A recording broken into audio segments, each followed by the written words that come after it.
مولاي صل وسلم دائما ابدا على حبيبك خير الخلق كلهم. سامعین و ناظرین السلام علیکم ورحمۃ اللہ. ہم نے بعون اللہ تعالی چند دن قبل پنڈی کے حالیہ مناظرہ پر تبصرہ کیا تھا فریقین پر. اب ہم جس موضوع پر کلام کرنا چاہتے ہیں وہ ہے تاجدار گولڑا رضی اللہ تعالی عنہ کے کلام میں وقوع خطا کا مسئلہ محاکمہ. یعنی کیا تاجدار گولڑا کے کلام میں یہ بات ہے کہ باغ فتح کے مسئلہ میں خصوصاً مطالبہ کے وقت سیدہ خاتون جنت سلام اللہ تعالی علیہا سے خطا واقع ہوئی. تاجدار گولڑا کے کلام میں یہ کہیں ملتا ہے، یہ معنی موجود ہے؟ تو ایک فریق قائل ہے موجود ہے، دوسرا فریق شد و مت کے ساتھ انکار کرتا ہے. بندہ ناچیز بطور محاکمہ تاجدار گولڑا کے کلام میں یہی معنی ثابت کرتا ہے اور بالکل آسان اور علمی طریقے کے ساتھ. یعنی آپ کے کلام میں وقوع خطا کی بات موجود ہے، اور جو ایک فریق راولپنڈی میں مناظر اچھل کر قیامت تک کا چیلنج کر رہا تھا کہ کہیں تاجدار کے گولڑا کے کلام میں یہ قیامت تک نہیں دکھا سکتے، اس بیچارے کی علوم سے خصوصاً منطق سے ناواقفیت آپ کے سامنے آ جائے گی. حقیقت تو یہ ہے کہ فریقین میں ضد ہے اور ضد مارنے کے لیے دین کو استعمال کرتے ہیں. یہ منافقت ہوتی ہے. ضد مارنا دین کے پردے میں یہ غلط ہے. اللہ تعالیٰ کو غضب آتا ہے. اس دین کی بات کرنی ہے تو خلوص دل کے ساتھ خدمت دین کے لیے کرو، کسی کے ساتھ ضد مارنے کے لیے نہ کرو. اب میں اس محاکمے میں دو حصے بنا رہا ہوں. پہلے حصے میں تاجدار گولڑا کے کلام میں وقوع خطا ثابت کروں گا، اور اس کے ساتھ بحر العلوم لکھنوی رحمہ اللہ کی فواتح الرحمود سے یہی وقوع خطا کا مسئلہ بالکل آسان لفظوں میں، واضح لفظوں میں ان کے کلام سے سمجھاؤں گا. بحر العلوم لکھنوی کے کلام سے تو سمجھو وقوع خطا کے قائل تاجدار گولڑا ہی خالی نہیں، ان سے پہلے علامہ بحر العلوم لکھنوی رحمہ اللہ وہ بھی تھے، اور انہوں نے یہ ساری بحث فواتح الرحمود شرح مسلم الثبوت میں فرمائی ہے. خدا جانے فریقین نے اس کو مس کیوں نہیں کیا. اگر کسی نے کیا ہے تو اس مقام پر نہیں پہنچے جس مقام میں یہ بات بالکل واضح لکھی ہوئی. اور اس کے ساتھ ادھر ادھر کے منہ مارنے والے بیچارے جو ہیں نا، ان کی ممبروں پر بیٹھ کر جاہلانہ، انتہائی جاہلانہ گفتگو اور اتنے بڑے مسائل میں امام اپنے آپ کو دکھانے کا حال بھی آپ کو دکھائیں گے، جیسے حنیف قریشی. حقیقت ہے ایسے لوگوں کو آگے کرنا، اپنا ترجمان یا وکیل بنانا، سمجھو اپنی تباہی ہے. تو سب سے پہلے تاجدار گولڑا کے کلام کی بات کرتے ہیں کہ وقوع کیسے ہے اس میں. یہ بالکل آسان بات ہے، لیکن افسوس ہے کہ جس نے یہ مسئلہ چھیڑا اس بیچارے کے پاس اتنا علم ہی نہیں تھا کہ اپنے آپ کو اس مسئلے سے صاف نکال کر لے جاتا.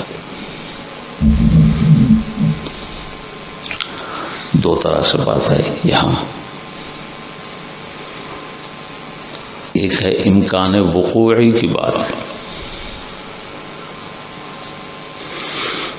اور ایک ہے قیاس سے استثنائی کے استثناء کی بات.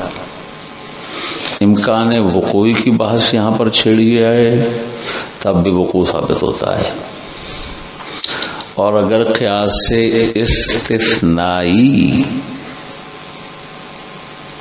کے قاعدہ استثناء کو یہاں چھیڑا جائے تو پھر بھی وقوع ثابت ہوتا ہے.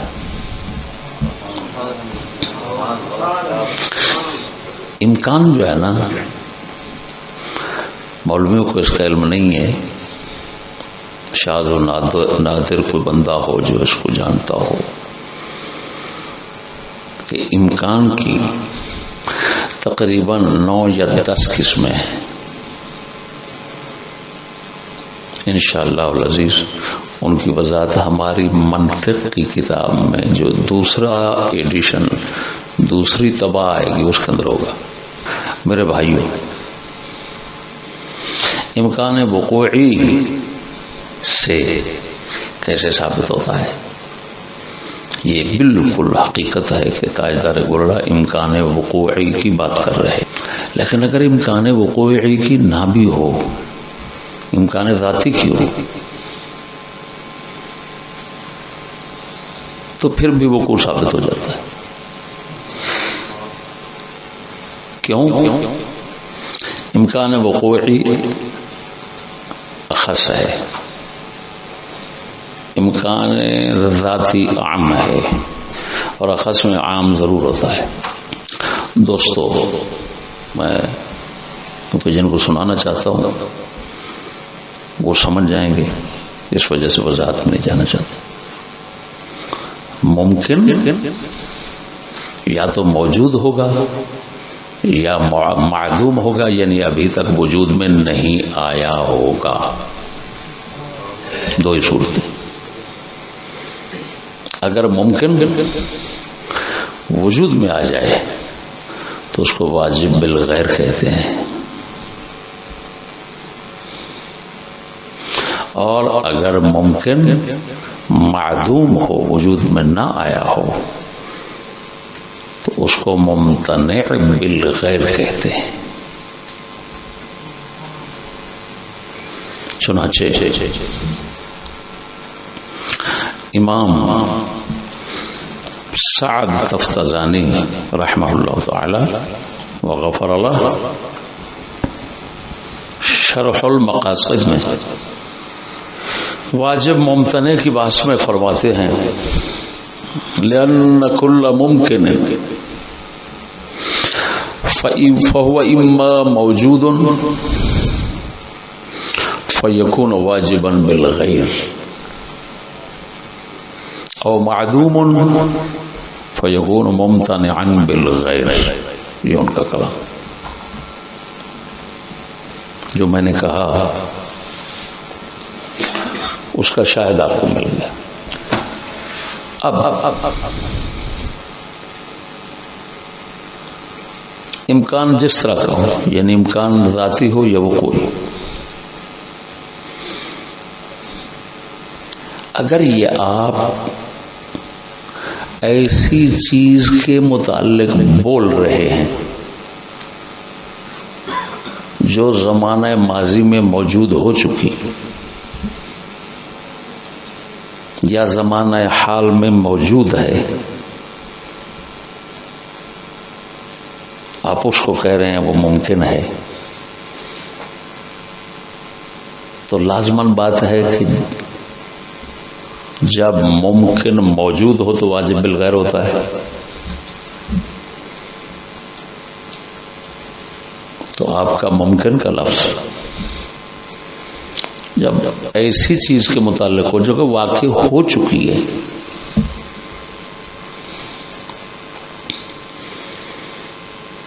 یا فی الحال واقع ہے، تو اس وقت امکان وقوع کو مستلزم ہوگا. کیا مطلب؟ جب امکان بول رہے ہیں تو آپ کا مطلب ہوگا وقوع، کیونکہ وہ تو ہے، موجود ہے.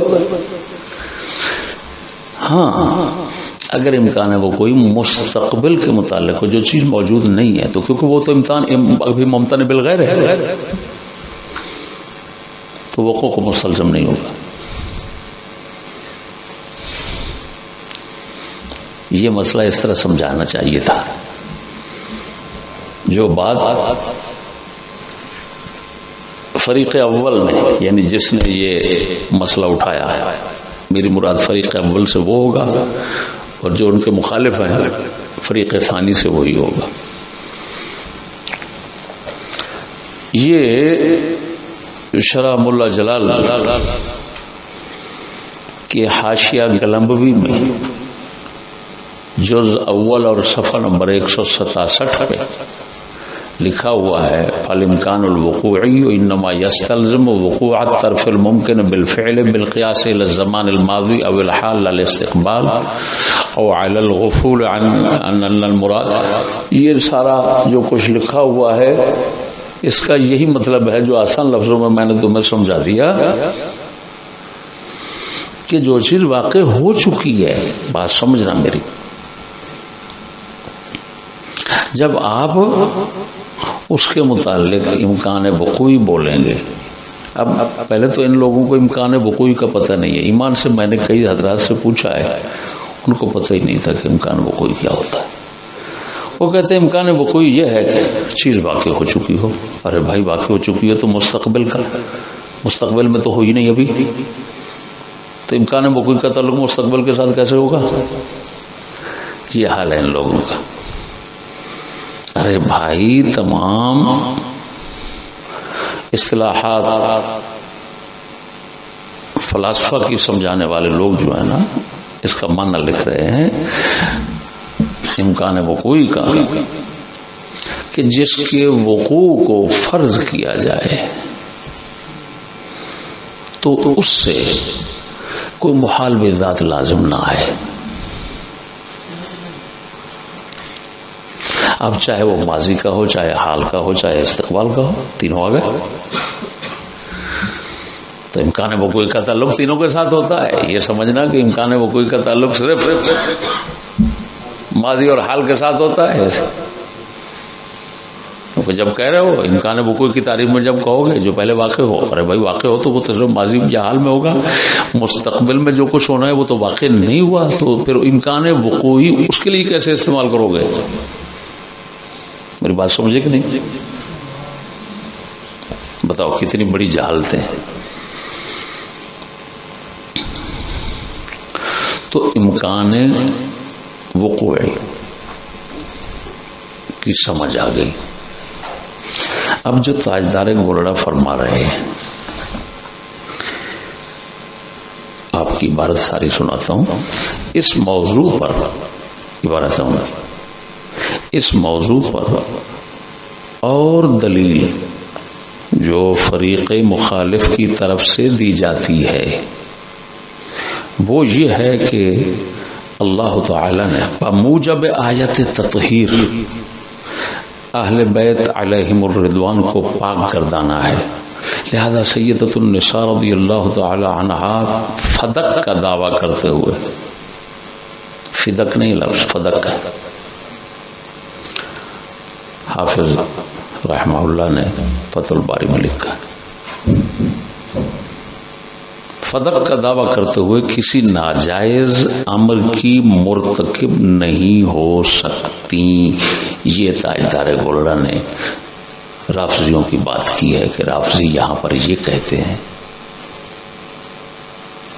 کہ فدق کے مسئلے میں کیونکہ بی بی پاک تو آیت تطہیر کا مصداق ہیں، تو پھر کسی ناجائز امر کا، ناجائز کام کا ارتکاب اس موقع پر، یعنی کیا مطلب، ناجائز دعوے کا ارتکاب بی بی پاک سے ناممکن ہے۔ یہ شیعوں کی دلیل ذکر کرنے کے بعد ہمارے تاجدار گولڑا رضی اللہ تعالی عنہ ان کا رد کرتے ہیں، فرماتے ہیں اس دلیل کا تفصیلی جواب آگے چل کر آیت تطہیر کی فصل میں دیا جائے گا، اور واقعتاً آپ نے آگے دیے۔ یہاں اتنا کہہ دینا کافی ہے کہ آیت تطہیر کا مطلب ہرگز یہ نہیں کہ یہ پاک گروہ معصوم ہیں، یہ مطلب ہرگز نہیں کہ یہ پاک گروہ معصوم ہیں۔ اسی سے چمنوں کا پتہ چل گیا آپ کو کہ وہ جو سیدہ خاتون جنت کو معصومہ کائنات کہتا ہے وہ اس کی اپنی بکواس ہے، رفظ کی وجہ سے۔ وہ تاجدار گولڑا کے مخالف ہے۔ تاجدار گولڑا تو فرما رہے ہیں کہ اس آیت تطہیر کا مطلب یہ ہرگز نہیں کہ یہ پاک گروہ معصوم ہے اور ان سے کسی قسم کی بھی خطا کا سرزد ہونا ناممکن ہے۔ یہ بات نہیں، آیت تطہیر کا یہ مطلب نہیں۔ دیکھو یہ دو باتیں کی آپ نے، ایک تو یہ معنی نہیں آیت تطہیر کا کہ یہ اہل بیت معصوم ہیں، یہ معنی نہیں۔ دوسرا جملہ فرمایا کہ ان سے کسی قسم کی خطا کا سرزد ہونا ناممکن ہے، یہ معنی نہیں ہے آیت کا۔ جب آپ فرما رہے ہیں کہ ان سے کسی بھی خطا کا سرزد ہونا ناممکن ہے، یہ کہنا غلط ہے، یہ سمجھنا غلط ہے، تو اب معنی کیا بنے گا کہ ان سے کسی قسم کی خطا کا سرزد ہونا ممکن ہے۔ یہ تاجدار گولڑا فرما رہے ہیں۔ اب جس کو آپ ممکن کہہ رہے ہیں، خطا کا سرزد ہونا ممکن ہے، تاجدار گولڑا جو فرما رہے ہیں، اور ناممکن ہونے کا رد کر رہے ہیں،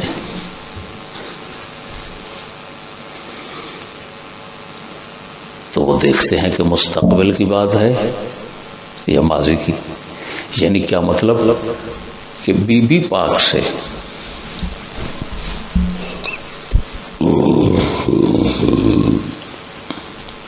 مسئلہ فدق میں خطا کا سرزد ہونا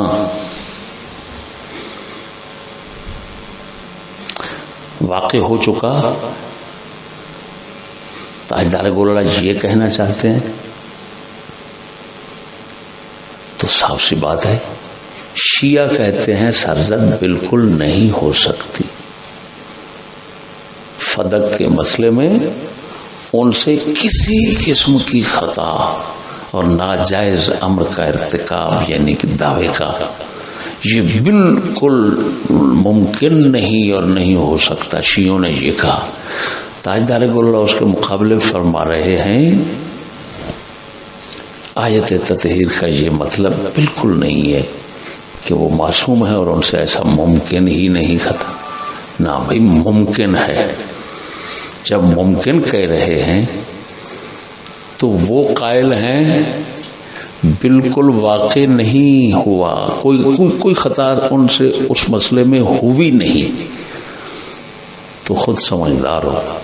اس کا جواب تو اسی صورت میں ہوگا کہ آپ کہیں، تاجدار گولڑا کہیں کہ نہیں، اس موقع پر خطا سرزد ہوئی۔ کیوں؟ اگر یہ کہتے ہیں کہ فقط ممکن ہے اور وقوع نہیں ہو سکتا، تو اس کے تو قائل ہے، اس کو کہیں گے پھر امکان عقلی، اس کے تو قائل شیعہ بھی ہیں۔ تو تاجدار گولڑا نے جواب کیسے دیا؟ وہ تو اگلا کہے گا، فریق مخالف کہے گا، اس کے تو ہم بھی قائل ہیں۔ تو ہمارا تاجدار گولڑا کو بچے تھوڑے تھے کہ جواب نہ بنا سکیں۔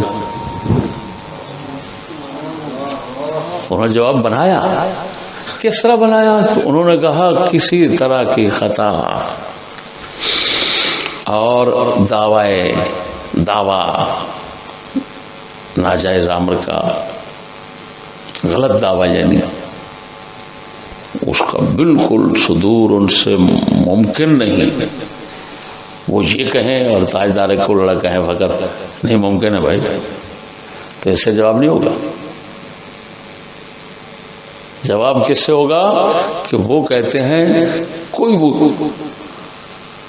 وہ لفظ ہیں کسی ناجائز امر کی مرتکب نہیں ہو سکتی، لہذا ان کا مطلب ہے شیعوں کا کہ اس وقت خطا ان کی اجتہادی نہیں تھی. تاجدار گولڑا نے فرمایا خطا اجتہادی ہے. کیوں؟ کہ وہ کہہ رہے ہیں ممکن، اور ممکن کے لیے کیا قاعدہ تھا کہ اگر کام واقع ہو چکا، چیز ماضی میں واقع ہو چکی یا حال میں واقع ہو چکی، پھر اس کے متعلق آپ امکان کا لفظ بولتے ہیں تو اس کا مطلب وقوع ہوگا. مستقبل کے متعلق اگر کہتے ہیں تو وقوع نہیں ہوگا.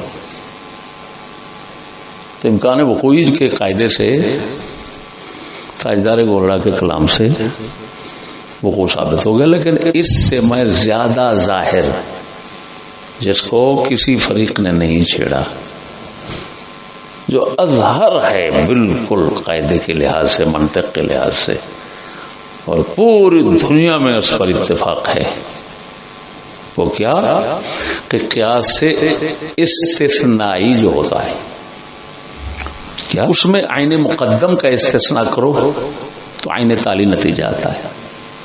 اگر نقیض تالی کا استثناء کرو تو نقیض مقدم نتیجہ آتا ہے. یہ بالکل دنیا میں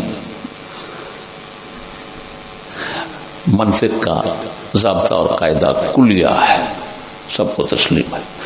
اب تاجدار گولڑا کیا فرما رہے ہیں آخر میں؟ اس کا مطلب یہ ہے کہ اگر، یعنی آیت تطہیر کا مطلب یہ ہے کہ اگر بمقتضائے بشریت ان سے، یعنی اہل بیت سے کوئی خطا سرزد بھی ہو تو وہ عفو و تطہیر الہی میں داخل ہوگی.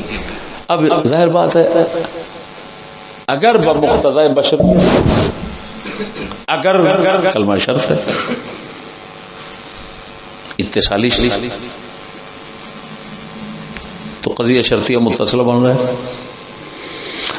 قیاس استثنائی بنے گا. اب میں عین مقدم کا استثناء کر کے عین تالی نتیجہ آپ کو دیتا ہوں، تاجدار گولڑا کا مطلب سامنے آ جائے گا.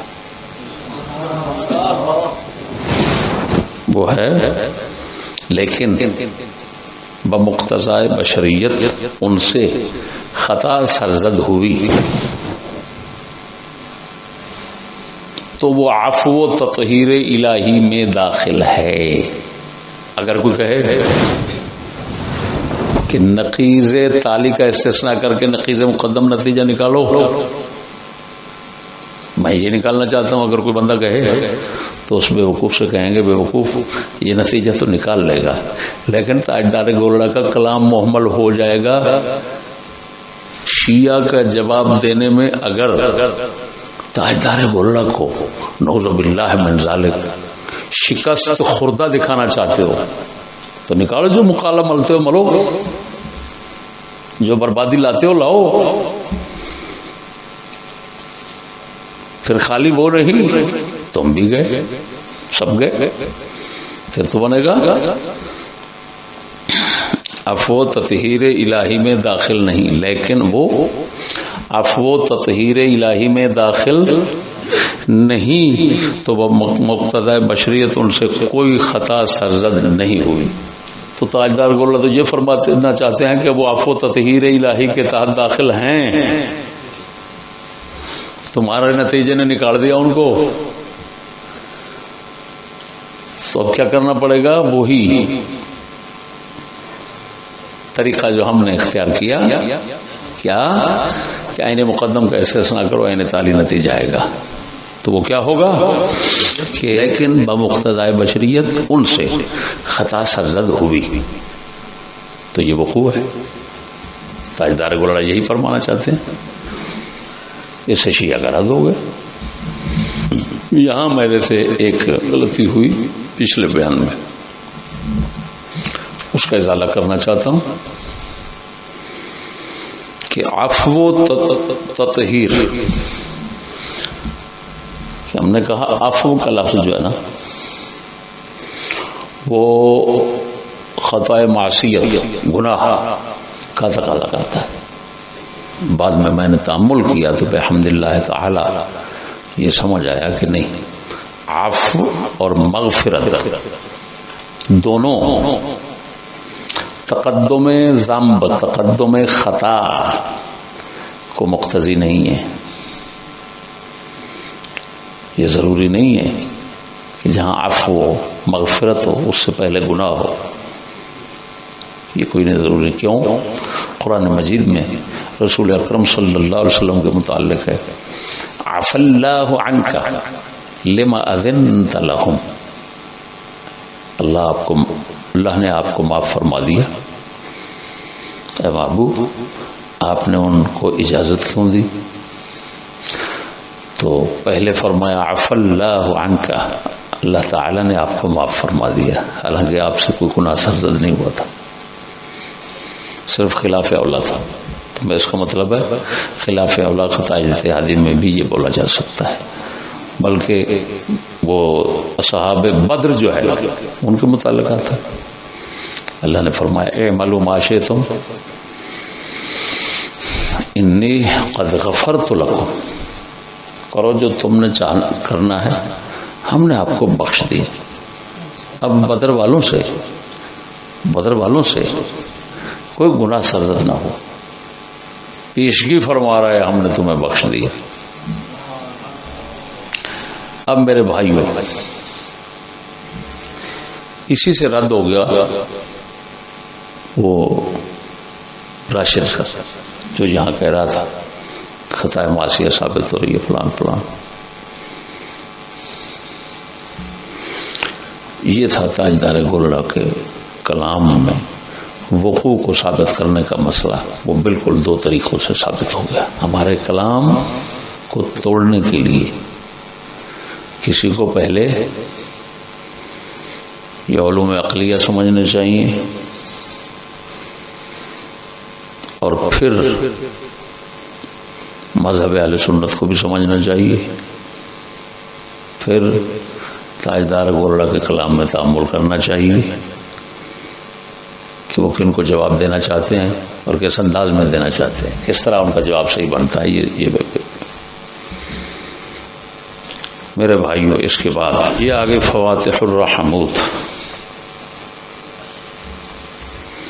اللہ اکبر، مخالفین کے گلے میں یہ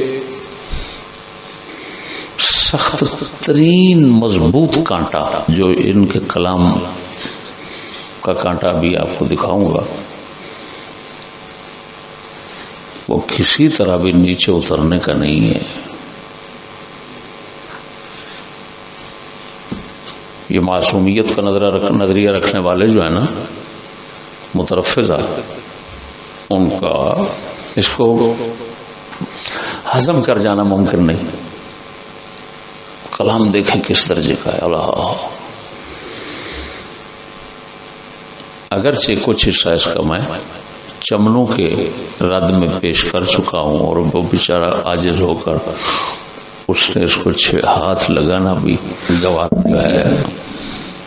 یہ لفظ پڑھتے جائیں، اپنا سنتے جائیں اور پھر خود ہی اندازہ کرتے جائیں۔ وَأَهْلُ الْبَيْتِ كَسَائِرِ الْمُجْتَهِدِينَ يَجُوزُ عَلَيْهِمُ الْخَطَأُ فِي اجْتِهَادِهِمْ وَهُمْ يُصِيبُونَ وَيُخْطِئُونَ۔ بڑے پتہ نہیں کہاں اندھے بیٹھے ہیں۔ اہل بیت دیگر مجتہدین کی طرح ہے، ان پر خطا جائز ہے ان کے اجتہاد میں، جواز بمعنی امکان، اور امکان وقوعی ماضی اور حال کے ساتھ جس کا اس تعلق ہوتا ہے. اس کا مطلب ہے واجب بالغیر کہہ رہے ہیں. کون ہے بڑوا مقابلے میں آئے گا؟ واجب بالغیر کہہ رہے ہیں ان کی خطا کو. دیگر مجتہدین کی طرح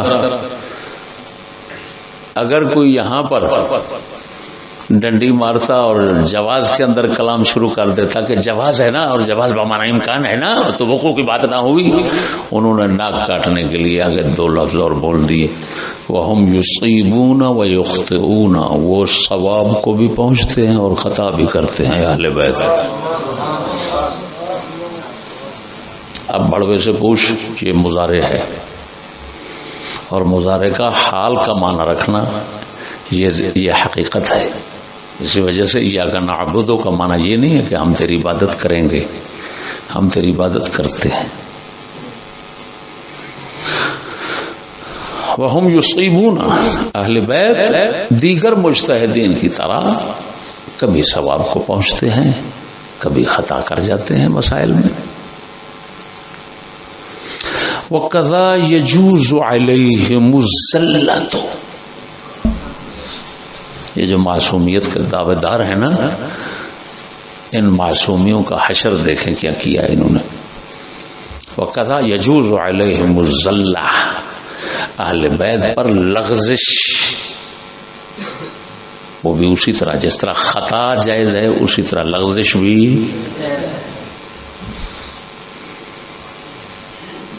جواز بمانا صحت، اس کو ناجائز رہ گیا نا. اب ذلت کی خود لغزش کی تعریف کر رہے ہیں خود. کون؟ باہر لوگ کیا فرماتے ہیں؟ وَهِيَ وُقُوعُهُمْ فِي أَمْرٍ غَيْرِ مُنَاسِبٍ لِمَرْتَبَتِهِمْ مِنْ غَيْرِ تَعَمُّدٍ. لغزش کا مطلب ہے کہ اہل بیت کا کسی غیر مناسب کام میں واقع ہو جانا بغیر ارادے کے، تعمد کے، قصد کے، یعنی جان بوجھ کر نہیں. نشان ہو گیا، صاف ہو گیا، کوئی اس طرح کا عارضہ ہے، اس عارضے کی وجہ سے ان کا غیر مناسب، یہ تو کافر ہو گئے نا بارہ لوگ. وہ بڑوا جو کہتا ہے کوئی وہ خطا کہہ دیا، پتہ ہے خطا کا مطلب؟ تیری ماں کی خطا. میں اس سے پوچھتا ہوں تیری ماں کے لیے بول سکتے ہیں کہ تیری ماں کسی امر غیر مناسب میں پڑ گئی تو بہرحال تو یہ اہل بیت کے لیے کہہ رہے ہیں فی امر غیر مناسب لمرتبتہم، جو ان کی شان اور مرتبے کے لائق کام نہیں، اس میں ان کا پڑ جانا بغیر ارادے تعمد کے، یہ ذلت ہے.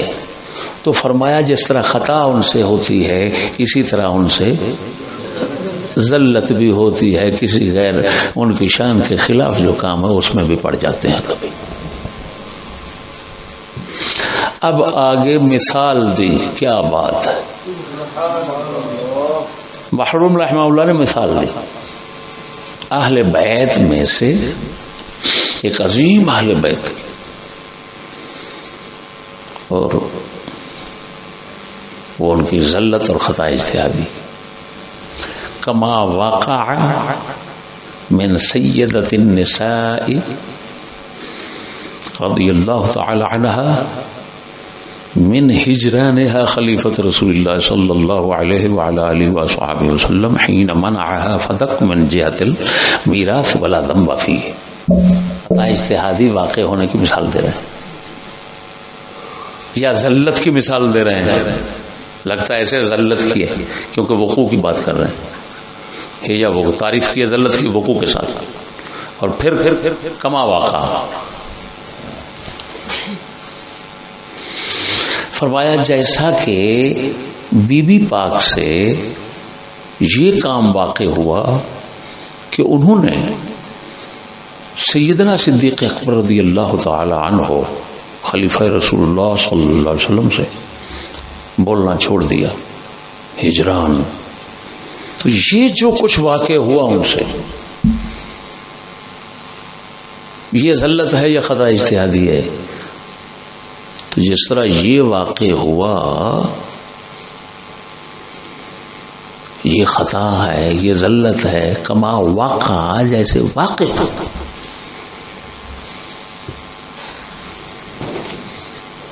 تو وہ کہہ رہے ہیں، صاف کہہ رہے ہیں، وقوع خطا، وقوع ذلت کی مثال ہی سیدہ خاتون جنت کے مسالے کی پیش کر رہے ہیں. وہ اندھے کدھر مر رہے ہو، خدا کا خوف کرو. رافضی نہ بنو، اگر بنتے ہو تو کم از کم ہمارے مذہب کو خراب نہ کرو، بن جاؤ. لیکن یہ نہ کہو سنیوں کا مذہب ایسا ہے، یہ ظلم نہ کرو. یہاں پر میں نے چمنوں کے رد میں کہا تھا، چمنوں وقوع کے ساتھ کما باقا کا ترجمہ کرتا ہے، جو اس کی خباثت ہے. وہ ماں مصریہ بناتا ہے، جبکہ ماں مصریہ کے آگے من بیانیہ نہیں ہوتا. کیا کہہ رہا ہوں؟ اور یہاں آگے من بیانیہ ہے. من بیانیہ بتا رہا ہے یا ماں موصولہ ہے یا موصوفہ ہے. میں نے حاشیے پہ لکھا ماں موصولۃ و موصوفۃ بدلیل من ہجرانہا فإن من فیہ بیانیہ. خیر آگے چلو، میں تو حیران کر دوں ہو رہا ہوں ان کو پڑھ کر.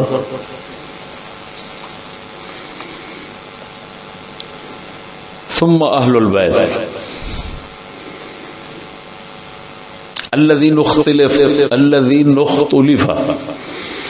فی عصمتہم امیر المومنین علی وسیدۃ النساء فاطمۃ الزہراء وسیدہ شباب اہل الجنہ ابو محمد الحسن و ابو عبداللہ الحسین، جن کی معصومیت میں جھگڑا ہے شیعوں اور سنیوں کا. وہ مولا علی ہیں، سیدہ خاتون ہیں، حسن حسین پاک ہیں. ان سب میں جھگڑا ہے. وہ ان کو معصوم کہتے ہیں، ہم نہیں کہتے، ہم محفوظ کہتے ہیں. اور وہ سب اولیاء کو کہتے ہیں، خالی ان کو تھوڑا کہتے ہیں. آگے انہوں نے کہا وہ شیعہ 12 امامیے جو ہیں، وہ ان کے بعد والے حسین کی لڑی کے جو دیگر ائمہ ہیں، امام حسن بن علی عسکری تک، ان کو بھی وہ معصوم کہتے ہیں، ہم نہیں کہتے. اب بات بھائیو سمجھنا، عجیب بات کر رہے ہیں. لنا ما تواتر عن الصحابة والتابعين من انهم كانوا مجتهدين ويفتون خلاف ما افتى به اهل البيت. صحابہ سے متواتر ہے، یہ ہماری دلیل ہے شیعوں کے مقابلے میں. صحابہ سے یہ بات متواتر ہے اور تابعین سے، کہ صحابہ اور تابعین اجتہاد کرتے تھے اور فتوے دیتے تھے اہل بیت کے اجتہاد اور فتووں کے خلاف. تواتر سے صحابہ کا اتفاق ہے اور تابعین کا بھی. تو جب وہ خود فتوے بھی دیتے تھے، اجتہاد بھی اہل بیت کے خلاف کرتے تھے، تو اس کا مطلب صاف نکلا، وہ سمجھتے تھے ان سے خطا ہوتی ہے. اگر نہیں ہوتی تو پھر خلاف کرنے کا کیا مطلب؟ سمجھ نہیں آ رہی. رسول پاک سے خطا کا وقوع برقرار رہنا، یہ جو نہیں، تو ان کی مخالفت بھی تو کوئی نہیں کر سکتا، کہ کر سکتا ہے، کیونکہ ان کو ثواب ہے، درست ہے ان کا کلام شریف. ولم ينكر ولم يعب احد على احد بل لم يخطأ احد من مخالفة اهل البيت في الحكم ولم يقل احد بفساد اجتهاد من قال بخلافه. کسی ایک اہل بیت میں سے یا صحابہ یا تابعین میں سے کسی نے ایک دوسرے پر اعتراض نہیں کیا کہ تم ہمارے خلاف چل رہا ہے تو گیا، یار تو خلاف چل رہا ہے ان کے، یار ایسے نہیں، جائز ہی نہیں ہے، تم کیا کر رہے ہو؟ نہ، انہوں نے فرمایا یہ سب چلتا رہا ہے، جب چلتا رہا ہے تو یہ صرف رافضیوں کی بدعت ہے، یہ عقیدہ رکھنا، ورنہ سنت یہی چل رہی ہے، صحابہ، اہل بیت، تابعین، تبع تابعین سب میں۔ کیا جس طرح باقی مجتہدین سے خطا ہوتی ہے اسی طرح اہل بیت کے مجتہدین سے بھی خطا ہوتی ہے، سمجھ آئی کہ نہیں ہوئی؟ اس سے بڑی بڑی باتیں توجہ ہے، اس سے عجیب بڑی بات فرماتے ہیں وَهَذَا يُفِيدُ عِلْمًا ضَرُورِيًّا بأن كل واحد من الأئمة بل المقلدين إياهم أيضا من الصحابة ومن بعدهم كانوا عالمين بعدم العصمة عن الخطأ الاجتهادي، ويفيد أيضا علما ضروريا بأن أهل البيت أيضا كانوا عالمين بعدم عصمة أنفسهم من هذا الخطأ الاجتهادي۔ فرمایا جو ہم نے دلیل پیش کی ہے تمام صحابہ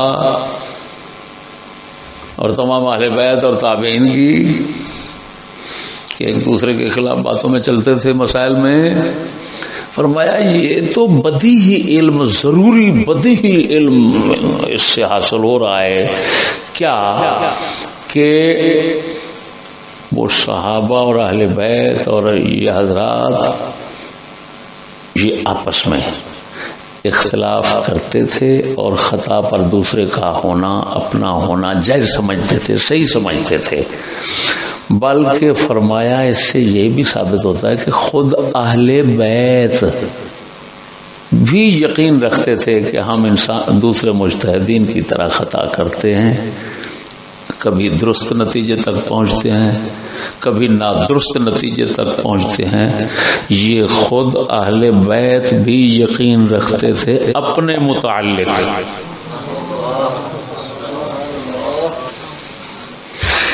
کیسے عجیب وکیل ہیں وہ لوگ کہ جو ان کے اپنے علم و اعتقاد کے خلاف ان کی وکالت کر رہے ہیں، کیا بات! توجیہ القول بما لا یرضی بہ قائلہ، اسی کو کہتے ہیں۔ خیر ہے، مثالیں پیش کرتے کرتے آگے چلتے ہیں،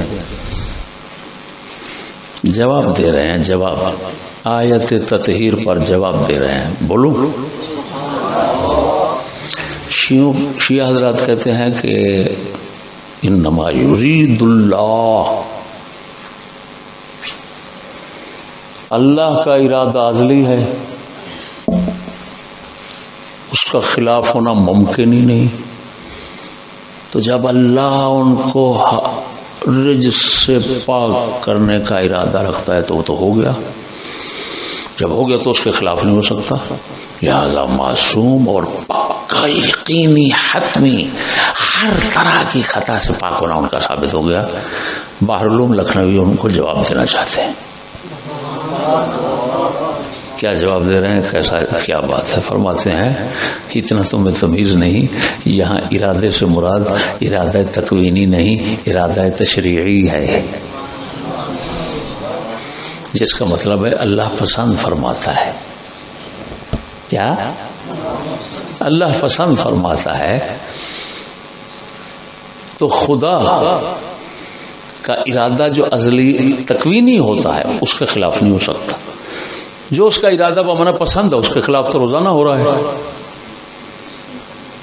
وہ پسند کرتا ہے نیکیوں کو اور جہان میں کیا ہو رہا ہے، برائیاں۔ اب سمجھ آ گئی؟ یہ بحرالعلوم نے جواب دے دیا شیعوں کو کہ تمہارا ارادے کو ارادہ یہاں پر ازلی سمجھنا، تکوینی سمجھنا، جس کے خلاف نہیں ہو سکتا، محال ہے، وہ سمجھنا تمہاری بے وقوفی ہے، یہ ارادہ تشریعی ہے۔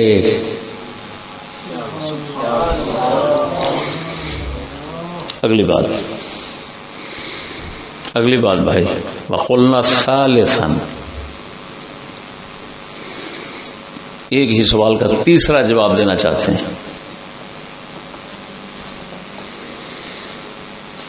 الرجس الذنب. قرآن پاک میں نا یذہب انما یرید اللہ لیذہب عنکم الرجس. کیا معنی ہے رجس کا؟ پلیدی. کیا معنی ہے؟ تو فرمایا پلیدی سے مراد یہاں پر ذنب گناہ ہے. پلیدی وہ ہوتا ہے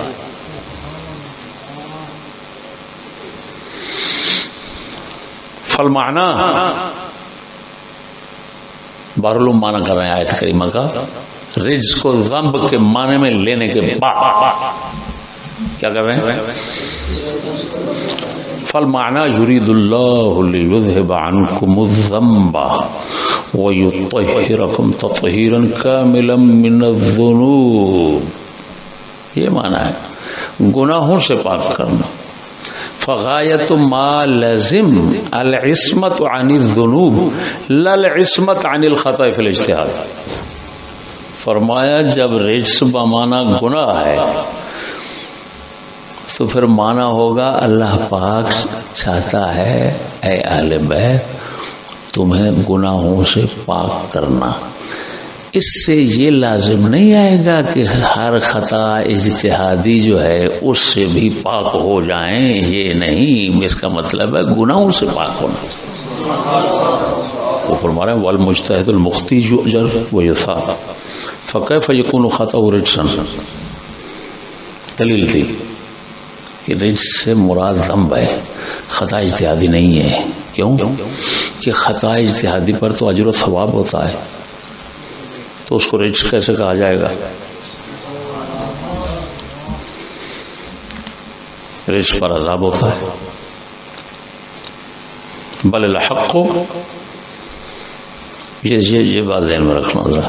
یہ کیا لفظ ہے؟ کیا وہ لنگر کیا ہے؟ لنگر مسٹر حنیف قریشی کے گلے میں جو لنگر پھنسے گا اور اس کے حواریوں کے گلے میں جو پھنسے گا وہ کیا ہے؟ بل الحق انه لا يلزم منه العصمت عن الذنوب ايضا. فرمایا حق تو یہ ہے کہ آیت تطہیر جو ہے نا وہ اہل بیت کے گناہوں سے معصوم ہونے پر بھی دلالت نہیں کرتی. کیا کہہ رہے ہیں؟ آیت تطہیر اہل بیت کے گناہوں سے معصوم اور پاک ہونے پر بھی دلالت، یعنی جس طرح کے خطا اجتہادی سے وہ معصوم نہیں، اسی طرح گناہوں سے بھی معصوم نہیں.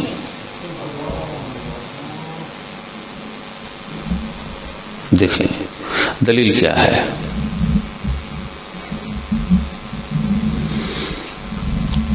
فرمایا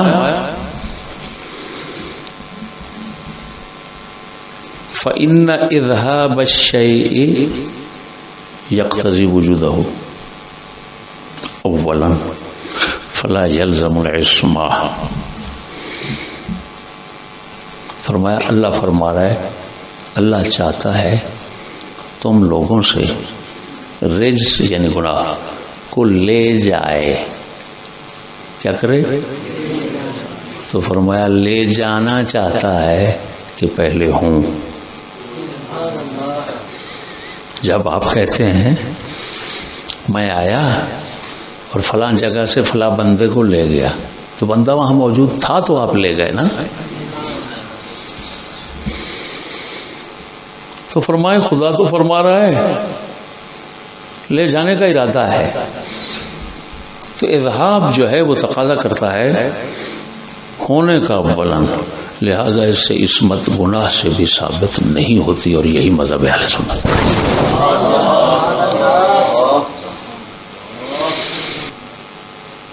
آپ اس بھڑوے کا بتاؤ جس نے سیدہ کو کہا معصومان الخطا.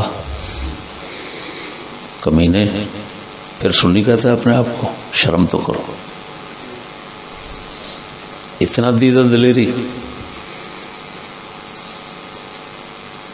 ہم جیسے مسکین بیٹھے ہوئے ہیں، اہل بیت کا مذہب اتنا بے سہارا تو نہیں.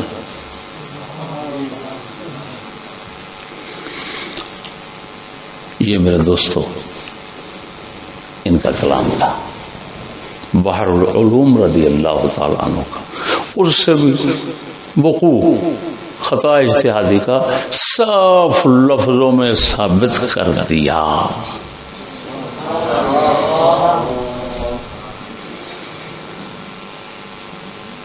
باقی رہا گناہ، تو گناہ سے وہ محفوظ ہیں، معصوم نہیں، اللہ نے ان کو محفوظ رکھا ہے.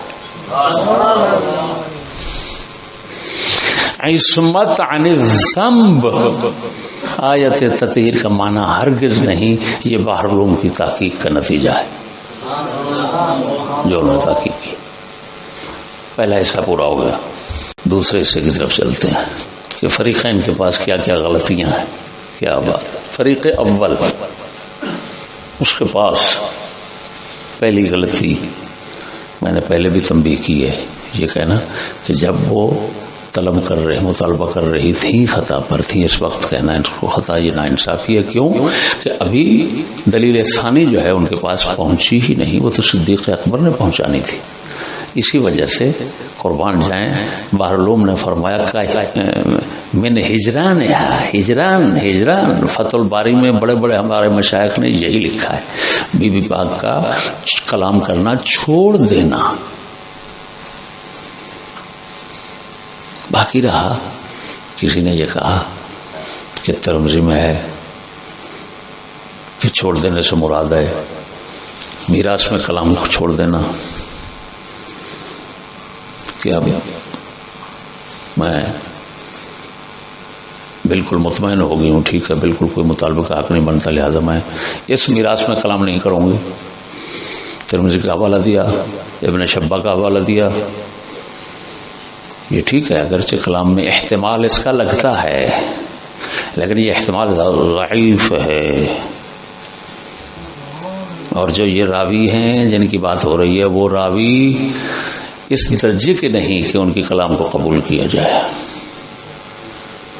وہ ضعیف راوی ہے. تو بھائیو اس موقع پر یہ تو کہنا ان کا غلط ہو گیا.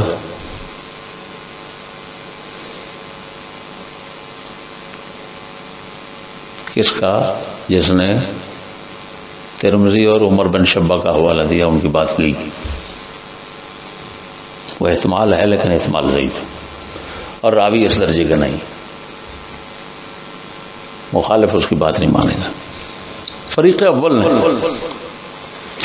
یہ جو کہا کہ فتح الباری میں ہے، حافظ ابن حجر نے یہ لکھا ہے جب وہ کہ بی بی پاک کو جو غضب یا ناراضگی ہوئی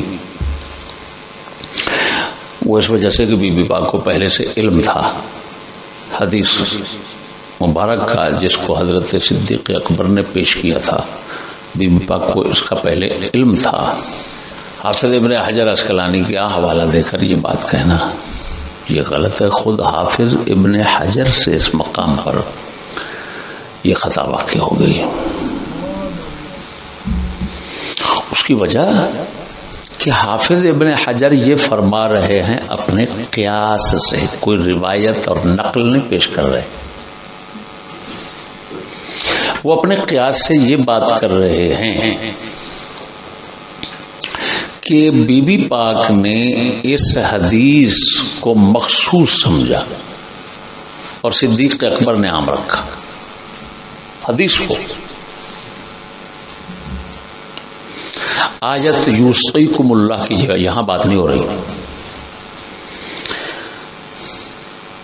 ادھر بتایا جاتا ہے آیت میں کہ بی بی پاک کا استدلال عموم سے تھا اور صدیق اکبر پر آپ تخصیص سے استدلال فرما رہے تھے حدیث مبارک سے، اور یہ خاص فرما رہے تھے اس آیت سے تخصیص کر رہے تھے. یہاں پر جو حافظ بات کر رہے ہیں یہ الٹ ہے. حافظ یہ فرما رہے ہیں کہ جو حدیث ہے نحن معاشر الانبیاء والی، حافظ یہ فرما رہے ہیں کہ بی بی پاک اس تخصیص کے قائل تھے. بی بی پاک اس کی تخصیص کے قائل تھے. کیا تخصیص؟ کہ انہوں نے یہ سمجھا کہ جو اصل چیز ہے جو رسول نے چھوڑی، ترکہ، جو ترکہ حضور نے چھوڑا، وہ تو آگے وراثت نہیں بن سکتا، جو اس کا حاصل ہے، جو اس سے منفعت حاصل ہوتی ہے، وہ وراثت تقسیم ہو سکتی ہے۔ یہ بی بی پاک کا مذہب تھا۔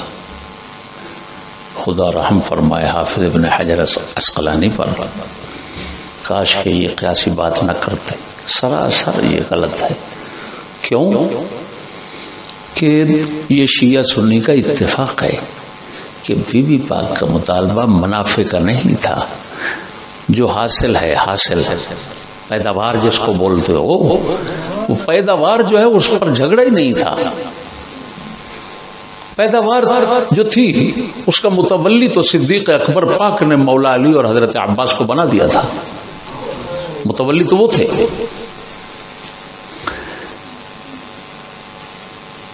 سیدہ پاک کا مطالبہ تھا کہ خود باغ فدق یہ وراثت کے طور پر تقسیم کیا جائے۔ تو جب یہ مسئلہ متنازع فی ہی نہیں پیداوار کا، تو حافظ رحمہ اللہ کا پیداوار کی بات کرنا اور کہنا کہ ان کو پہلے علم تھا فلان یہ وہ، یہ ایسی طوالت ہے جس پر کوئی دلیل نہیں، اور ایسی بات ہے کہ جس کا کوئی قائل نہیں، نہ شیعہ نہ سنی۔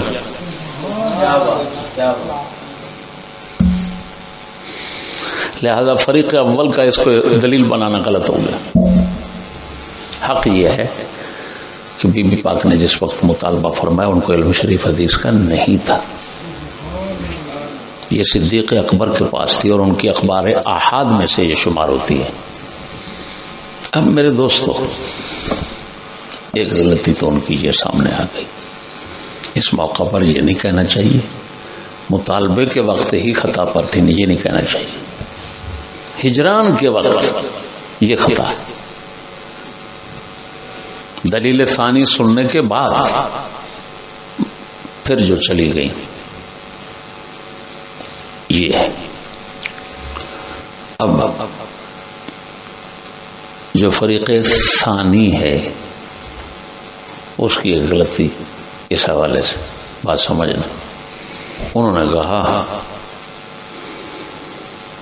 اصول فقہ کی کتابوں کے حوالے دے دے کر اس بات پر اجماع ہے کہ بی بی پاک جب مانگ رہی تھیں تو تمام صحابہ کا اتفاق ہے اس پر، وہ ثواب پر تھیں، اتفاق ہے۔ اور ایک صاحب مسٹر ٹرٹل، اس کا لقب ہے مسٹر ٹرٹل، جس کا کوئی دین مذہب نہیں ہے، حنیف قریشی، قریش مکہ میں سے، میں نے اپنی آنکھوں سے اس کا اشتہار دیکھا۔ کھڑی شریف آج صبح زیارت کے لیے گئے، کھڑی شریف میرپور،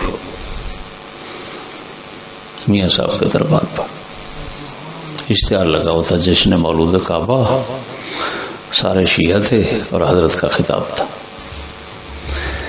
بات مشہور ہے، فلانا وہ جی ہر دیگ کا چمچہ ہے، میں یہ کہوں گا کہ یہ حضرت ہر ایک چمچے کی دیگ ہے، جو اس دیگ پہ چمچہ پھیرنا چاہے دیگ کا منہ کھلا ہوا، یہ ماں گفتے میں محاورہ شد والی بات۔ دیکھو یہ آپ کلپ سن سکتے ہیں اس کا، نہیں ہے۔ حوالہ نمبر 1 امام علاء الدین عبدالعزیز بخاری حنفی اپنی یہ المتوفا 730 ہجری کشف الاسرار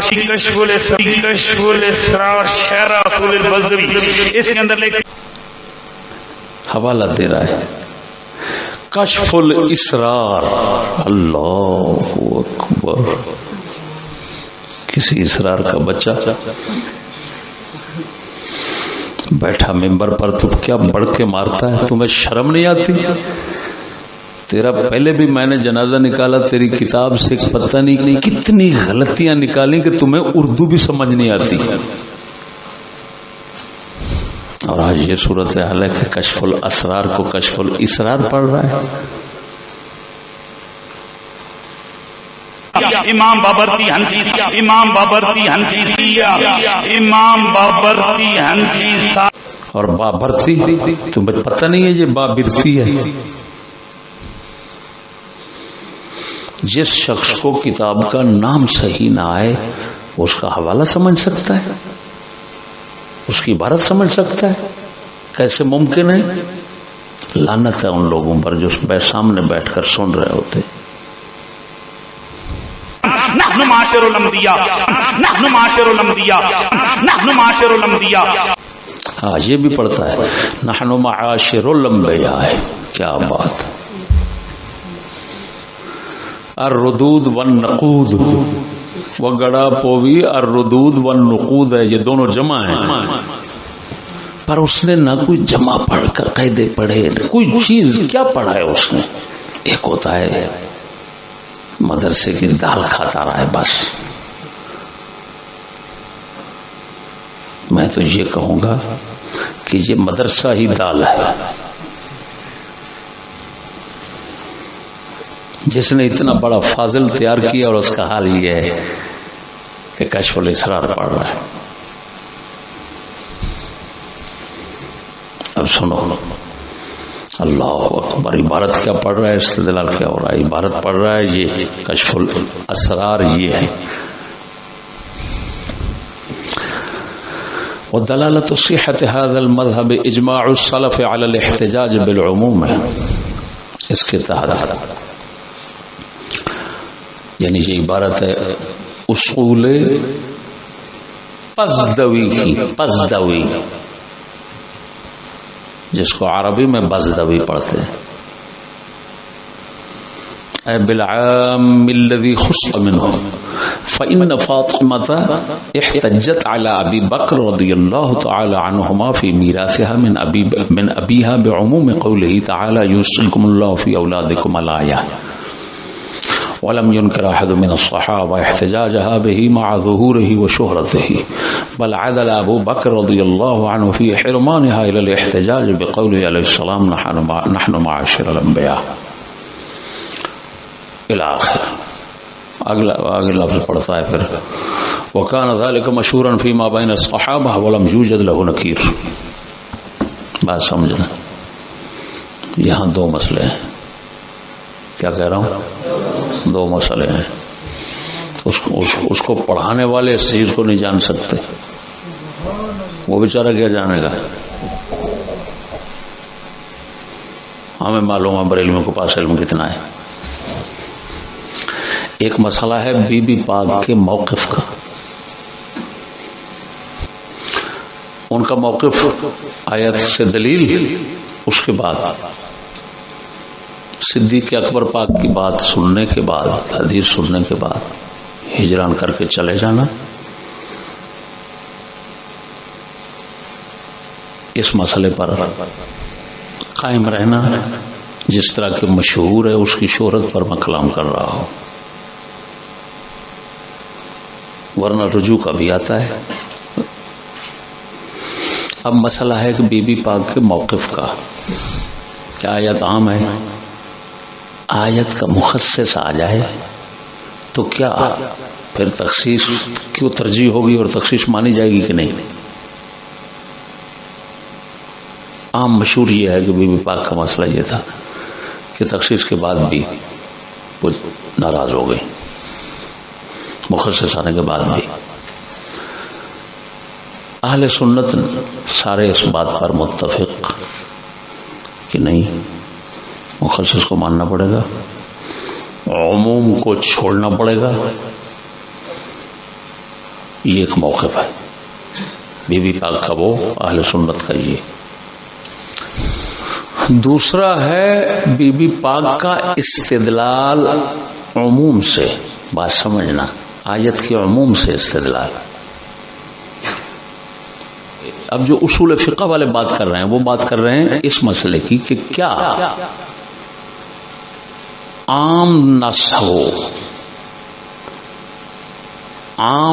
ہو تو اس سے عام مخصوص البعض، وہ بھی عام مخصوص البعض جو ہوتا ہے اس سے استدلال احتجاج درست رہتا ہے؟ کیا وہ کسی درجے کی قطعیت رکھتا ہے جس سے استدلال ہو سکے؟ اصول فقہ والے اس کو بیان فرما رہے ہیں. فاطمہ پاک کی مثال جو یہاں پر دے رہے ہیں وہ صرف اس حوالے سے دے رہے ہیں، اس مسئلے پر دے رہے ہیں کہ عموم پر احتجاج اور استدلال، عموم سے احتجاج اور استدلال یہ درست ہوتا ہے یا نہیں ہوتا، اس پر وہ کلام کر رہے ہیں. ایک ہے یہ مسئلہ اصول فقہ کا کہ عموم جو ہے اس سے احتجاج و استدلال یہ فی ذات ہی صحیح ہے یا نہیں، اس پر وہ دلیل پیش کر رہے ہیں کہ سیدہ نے یہ عموم سے استدلال کیا، کسی نے انکار نہیں فرمایا، یعنی یہ نہیں کہا کہ عام سے استدلال بعد تخصیص جائز نہیں ہوتا، یہ کسی نے نہیں کہا، اس پر اتفاق ہے، کسی نے انکار نہیں کیا. یہ اجماعی مسئلہ ہے. یہ ہمارے حنفی دوسروں کو جواب دے رہے ہیں. رہا مسئلہ اس موقف کا کہ استدلال کر لیا تو کرنے کے بعد مخصص آ گیا، اب اس کو مخصص جو ہے اس کی پرواہ نہ کرنا، اس کو چھوڑ دینا، یہ جائز ہے کہ نہیں؟ اس پر اجماع کیا؟ یوں اجماع اگر کہا جائے تو ہو سکتا ہے اکثر کا اتفاق اس بات پر ہے کہ بھائی ایسا موقف نہیں رکھ سکتے. سیدہ خاتون پاک یہ جو موقف رکھتی تھیں، اجماع صحابہ سلف اس پر کیسے ہو سکتا ہے؟ وہ بے وقوف جس کو سب اہل سنت نے چھوڑ دیا، صحابہ نے چھوڑ دیا، بی بی پاک کے موقف کو تو چھوڑ دیا، اس کو تو صرف رافضیوں نے لیا ہوا ہے، وہ بھی اگر بی بی پاک کا رجوع نہ تسلیم کیا جائے اور دوسری مرسل روایت یہاں پر نہ مانی جائے، راضی ہو جانے والی بات، اس کے تو قائل فقط رافضی ہیں. تمام صحابہ، تمام اہل بیت، تمام اہل سنت اس بات پر متفق ہیں کہ بی بی پاک کا جو موقف تھا اس میں خطا تھی. یہی تو چیز تاجدار گولڑا نے بیان کی،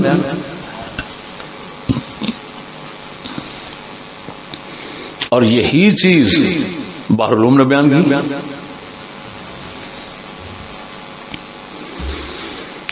تو معلوم ہوا بیچاروں سے تقریب تام نہیں ہو سکی.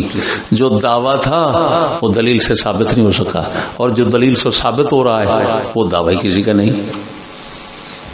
یہ فریق ثانی کے غلط ہے. اب فریق اول کی طرف پھر چلتے. انہوں نے وقوع یہ مسئلہ جو ہے نا کہ ممکن جو ہے اس کا تعلق ماضی یا حال کے ساتھ ہو تو وقوع کو مستلزم ہوتا ہے.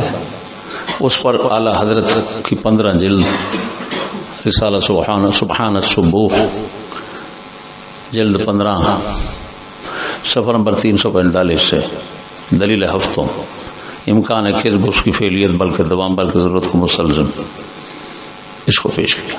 لہذا ثابت ہو گیا. اعلی حضرت فرما رہا ہے امکان جو ہے وہ فعلیت ضرورت فعلیت دوام ضرورت سب کو مستلزم ہوتا ہے. وہ خدا کا خوف کر. وہ اتنا تمیز تمہیں نہیں ہے. یہاں پر جو بات ہو رہی ہے نا وہ ہے کلام الہی کی. کس کی؟ کلام الہی کا مسئلہ ایک منفرد ہے. کس طرح کہ اعلیٰ حضرت فرماتے ہیں جو لفظی کلام ہے اگر اس کے اندر تم کذب کو جھوٹ مانو گے کہ اللہ تعالیٰ مستقبل میں جھوٹ بول سکتا ہے، جو خبر دی ہے اس کے خلاف کر سکتا ہے، اگر تم اس کے قائل ہو وہابیوں کو کہہ رہے ہیں، تو جو کلام نفسی ہے، کلام نفسی میں کسی طرح کا تجدد نہیں ہوتا، وہ تو ایک ازلی ابدی چیز ہے، تو اس میں جھوٹ ممکن کیسے کہو گے؟ اس میں کہنا پڑے گا کہ جو لفظی میں ممکن ہے ادھر موجود ہے، موجود ہے تو دائمی ہے، کیوں؟ اس کا کلام دائمی ہے، اور اگر دائمی ہے تو ضروری ہے، کیوں؟ انفکاک محال ہے اس کا کلام میں، وجود سے انفکاک محال ہے، جب نہیں ہو سکتا تو معلوم ہوا جھوٹ کا خدا کے نفسی کلام میں ہونا بالفعل بالدوام بالضرورت ضروری ہو جائے گا۔ تو بڑھوے وہ تو کلام فرما رہے ہیں کلام الہی کے متعلق، اور وہاں پر واقعتاً ایسے ہے، ورنہ فی ذات ہی امکان جو ہے وہ فعلیت وغیرہ ان کو مستلزم نہیں ہوتا فی ذات ہی، یہ اس وقت جیسے امکان اس وقت ہوگا مستلزم، جس طرح پہلے بتا چکا ہوں کہ جب کوئی چیز ماضی یا حال میں واقع ہو چکی ہو تو واجب بالغیر بن جانے کی وجہ سے یہ استلزام ہوگا، تو یہ مطلب نہ ہوا ان کا اس کو پیش کرنا، یہ مغالطہ ہے۔ جانتے ہیں تو مصیبت، نہیں جانتے تو اس سے بڑی مصیبت۔ اس ساری بحث کے بعد آخری فیصلہ کن بات یہ ہے کہ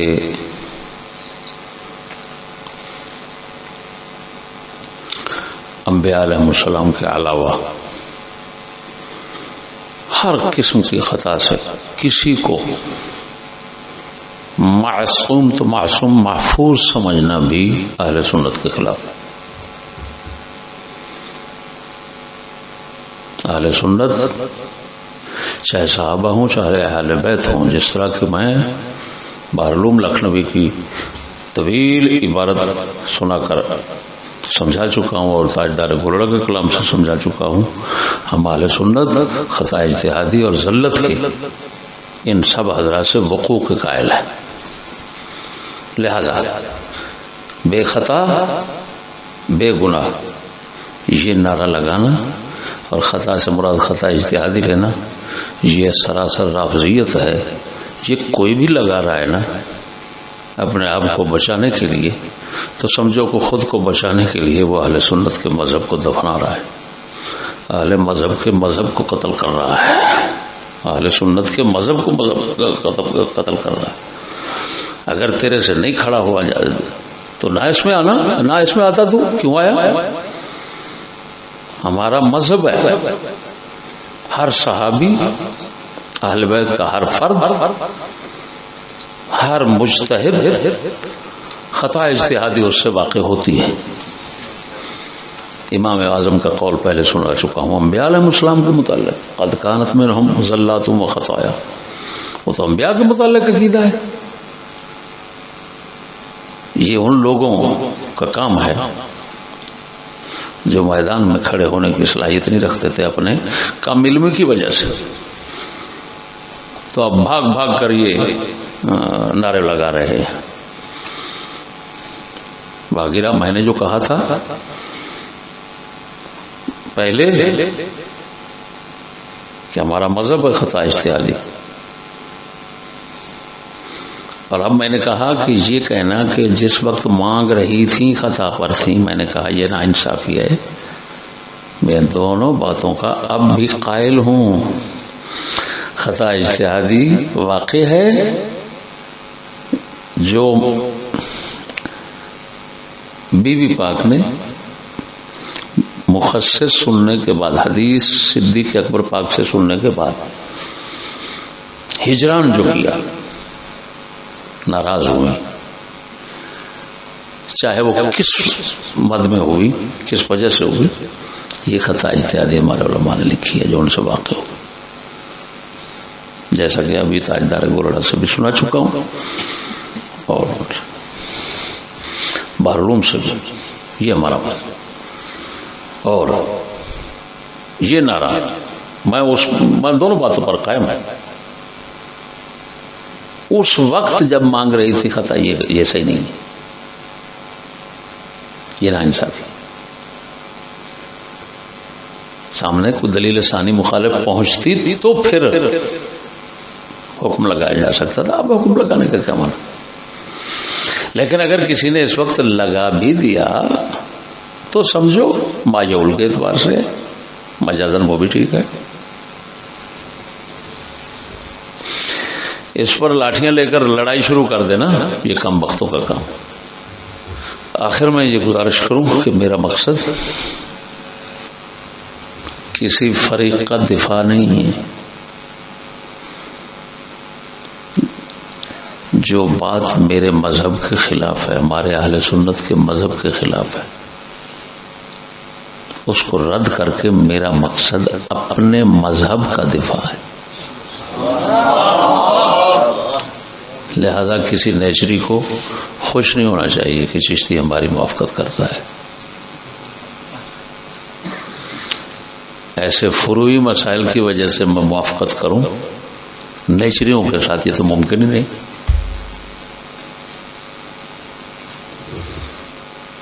اللہ پاک ہدایت نصیب فرمائے۔